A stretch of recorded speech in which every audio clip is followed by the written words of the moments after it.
Euro කාසි වල භාගයට භාගයක් කාසි වලින් භාගයට භාගයක් තියෙන 7 කාසි.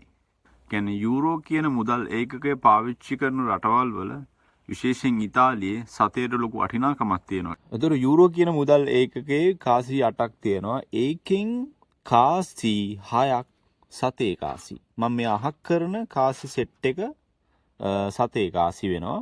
ඒතර ඔයාලට පේනවා කාසි වලින් භාගයට භාගයක් තියෙන්නේ 7 කාසි. එතකොට මේ 1 සහ 2 7 කාසි වෙන්නේ නැහැ. යූරෝ 7 රුපියල් වලින් වෙනවා රුපියල් 3.76ක් වෙනවා. ඒතර යූරෝ 7 රුපියල් 7.72ක් වෙනවා.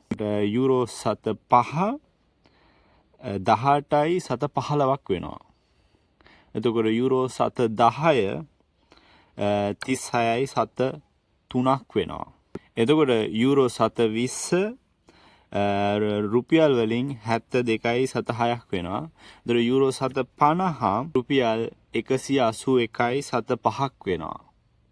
එතකොට යූරෝ 1 වෙනවා රුපියල් 360ක් වෙනවා. එතකොට යූරෝ 2 වෙනවා 720ක් වගේ වෙනවා මේ වෙලාවේ. තාමත් 7 ලංකාවේ පාවිච්චි වෙනවා නම් කොහේ හරි තැනක පහලෙන් කමෙන්ට් එකක් දාගෙන යමු. ඒ ගැනත් එහෙනම් අදට මම ඔයාලගෙන් සමු ගන්නවා. ඔයාලට සුබම සුබ දවසක්.